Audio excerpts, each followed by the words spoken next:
19 ธันวาคม 2025วิทยาคารป้องกันความสงบแห่งชาติได้จัดพิธีเฉลิมฉลองวันสร้างตั้งวิทยาคารป้องกันความสงบแห่งชาติครบรอบ 30 ปี โดยเป็นเกียรติเข้าร่วมของทานพลจตวานางลีวงศ์ลาวลี กรรมการสำรองศูนย์กลางภาคของรัฐมนตรีกระทรวงป้องกันความสงบ มีทานพลจตวาปริญญาเอกบุญสนะสิมมาลาวงศ์หัวหน้าอำนวยการวิทยาคารป้องกันความสงบแห่งชาติมีบรรดากรมกองแฮกเซียวคณะผักคณะอำนวยการกรมกองอ้อมข้างกระทรวงกองบัญชาการท้องถิ่นอดีตการนำของวิทยาคารพนักงานครูอาจารย์ตลอดหอดนักศึกษานายและพลตำรวจเข้าร่วมในพิธีทานพลจตวาปริญญาเอกบุญสนะสิมมาลาวงศ์ได้กล่าวให้ฮู้ว่าวิทยาคารป้องกันความสงบแห่งชาติได้รับการสร้างตั้งขึ้นในวันที่27 พฤศจิกายน ปี 1995 ภายใต้ดำรัสของรัฐบาลฉบับเลขที่93/นย. ลงวันที่27 พฤศจิกายน ปี 1995 โดยตั้งชื่อว่าวิทยาคารป้องกันความสงบแห่งชาติหรือชื่อย่อ วปส.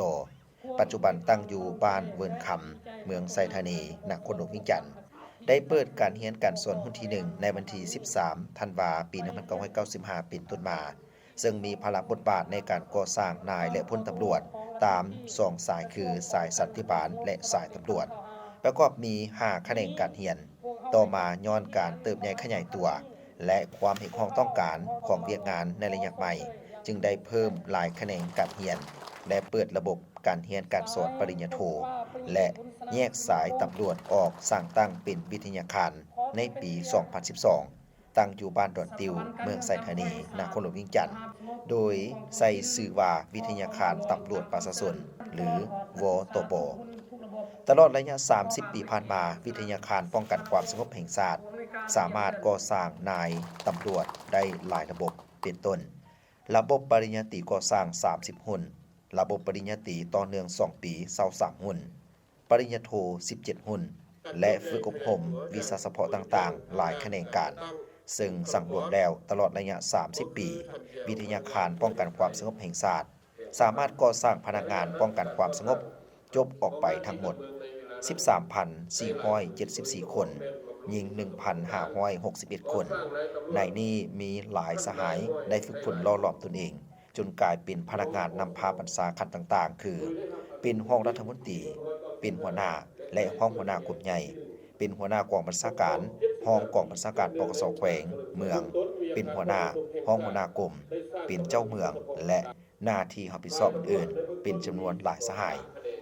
ในปัจจุบันวิทยาคารป้องกันความสงบแห่งชาติแม้นได้สืบต่อก่อสร้างกำลังป้องกันความสงบหลายระบบหลายแขนงการเพื่อเฮ็ดให้กำลังป้องกันความสงบมีความเข้มแข็งขึ้นเป็นเก่าๆพร้อมเดียวกันนั้นในพิธีผู้เข้าร่วมได้รับชมการแสดงเดินสวนสนามและศิลปะหลายรายการ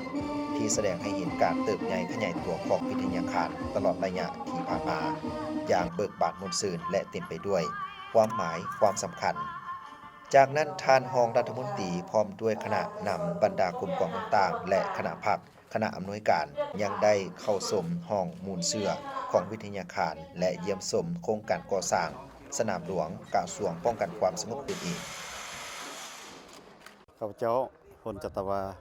ปริเอกมาลาวิเลจิตก็รู้สึกเป็นเกียรติอย่างสูงที่ได้ถือเสื้อเชิญมาร่วมงานเฉลิมฉลองครบรอบ 30 ปีสร้างตั้งวิทยาคารป้องกันความสงบแห่งชาติข้าพเจ้าก็เป็นหนึ่งอยู่ในจำนวนกันนำเนาะรุ่นต้นๆในการสร้างนะและก็พัฒนาวิทยาคารแห่งนี้โดยรวมแล้วมาถึงเวลานี้วิทยาคารป้องกันความสงบแห่งชาตินี้ก็เป็นหนึ่งในสถาบันของกำลังป้องกันความที่ได้รับการเอาใจใส่มีการพัฒนาอย่างต่อเนื่องเพราะว่าวิทยาคารแห่งนี้ก็เป็นศูนย์ของการค้นคว้าพัฒนาวิชาการของกำลังป้องกันความสงบเป็นบอนที่พันขยายมูลเสื้อปฏิวัติของกำลังประกอบวุฒิของพรรคซึ่งตลอดระยะที่ผ่านมานั้นก็ได้เอาใจใส่ในการสร้างพลังงานนับแต่ปริญญาตรีปริญญาโทเนาะก็คือการบำรุงการนำต่างๆก็คือดังทานพลจตวาปริเอกบุษณะสิมละวงศ์ผู้อำนวยการปัจจุบันได้มีคำเห็นทบทวนคืนการกำเนิดและเติบใหญ่ของวิทยาคารก็คือว่าวิทยาคารป้องกันความเพียงชาติของพวกเรานี้ได้รับการตั้งขึ้นก็ปฏิบัติตามจิตใจของมติ7สมัยที่5ของพรรค ที่เว้าถึงการพัฒนาเนาะทรัพยากรมนุษย์ซึ่งกำลังป้องกันความสงบของเฮาก็ได้มีความสะดุ้งเห็นปัญหาได้พันขยายเนาะในการสร้างตั้งของสถาบันแห่งนี้ขึ้นมาก็คือว่าเป็นมากผลความตัดสินใจของคณะภาคการนำของกระทรวงอยู่ในการก่อสร้างกำลังเพื่อเฮ็ดหน้าที่รักษาความสงบความเป็นร้อยและปลอดภัยของสังคมแต่ว่ามื้อนี้ก็ได้พบปะเนาะบรรดาการนำของวิทยาคารรุ่นต่างๆมาร่วมก็เป็นความภาคภูมิใจเนาะภาคภูมิใจที่สุดที่ได้มีส่วนร่วมและก็ได้ยั่งยืนการเติบใหญ่เข้มแข็งของวิทยาคารเฉพาะจุดนี้ดีก็เป็นปัญหาใหม่เนาะของวิทยาคารอยู่ในความสุดส่วนพัฒนาก็แสดงความสมเชยเนาะต่อการนำของกระทรวงที่ได้มีความตัดสินใจสร้างว่าสนามหลวงให้แก่การพัฒนากำลังครับจะคือว่าเป็นความตัดสินใจเป็นความสู้สุนเนาะในการพัฒนากำลังครับจะสืบมันว่าในตอนนั้นกำลังป้องกันความสมบูรณ์นี้ก็จะได้รับการพัฒนาความผู้ความสามารถหรือทักษะในเวียงงานนี้ให้เทียมทันกับบรรดากำลังก็คือบรรดาสถาบันต่างๆดังนั้นโอกาสที่ได้มาร่วมพิธีวันนี้ก็มีอย่างก็แสดงความดีใจเนาะแล้วก็สมเชยให้แก่คณะนำของวิทยาคารให้สืบต่อนำพาพัฒนาสถาบันนี้ให้ก้าวเข้าสู่ระดับสูงขึ้นตื่นอย่างประยุทธ์อย่างอวยพรให้แก่บรรดาทานครูอาจารย์ทุกทานจงมีสุขภาพเข้มแข็งพัฒนาสมบูรณ์สืบต่อเฮ็ดสำเร็จหน้าที่ที่ภาครัฐและประชาชนมอบหมายให้ขอขอบใจละครับเจ้าพันเอกเวยสุขพรหมจันทร์คณะประจำพรรคห้องหัวหน้าอำนวยการก็มีความรู้สึกภาคภูมิใจเป็นอย่างยิ่งที่เมื่อนี้แม่นวันสร้างตั้งวิทยาคารป้องกันความสงบแห่งชาติโดยรวมแล้ววิทยาคารป้องกันความสงบแห่งชาติได้รับการสร้างตั้งขึ้นในวันที่27พฤศจิกายนปี1995ตามดำรัสของนายกรัฐมนตรีและจากนับแต่มือกำเนิดมาฮอดปัจจุบันก็ครบ30 ปีตลอดระยะผ่านมาพวกเฮาได้ก่อสร้าง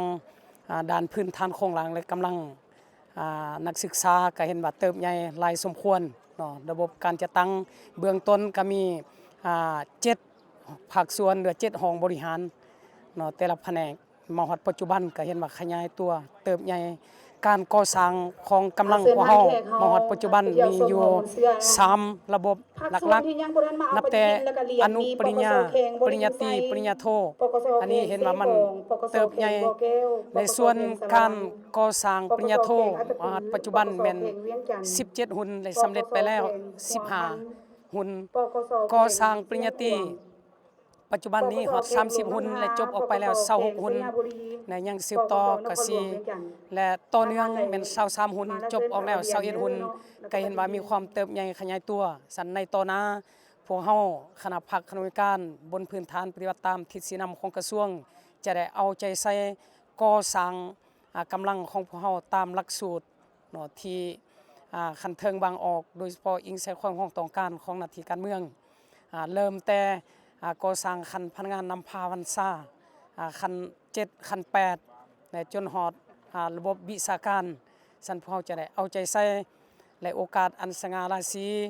นี้ข้าพเจ้าในนามต่างนายคณะพรรคคณะกรรมการก็ขอแสดงความขอบใจมายังคันเทิงการจะตั้งพรรครัฐก็คือกระทรวงที่ได้เอาใจใส่นำพาสีนำอุ้มสู่ช่วยเหลือให้วิทยาคารของเผ่าเติบใหญ่เข้มแข็งมาฮอดปัจจุบันและขออวยพรให้บรรดาทานจงมีสุขภาพเข้มแข็งแข็งแรงอายุยืนยาวสืบต่อนำพาสีนำกำลังป้องกันความสงบเบาร่วมบ่เฉพาะวิทยาคารให้เติบใหญ่เข้มแข็งกว่าเก่าขอขอบใจ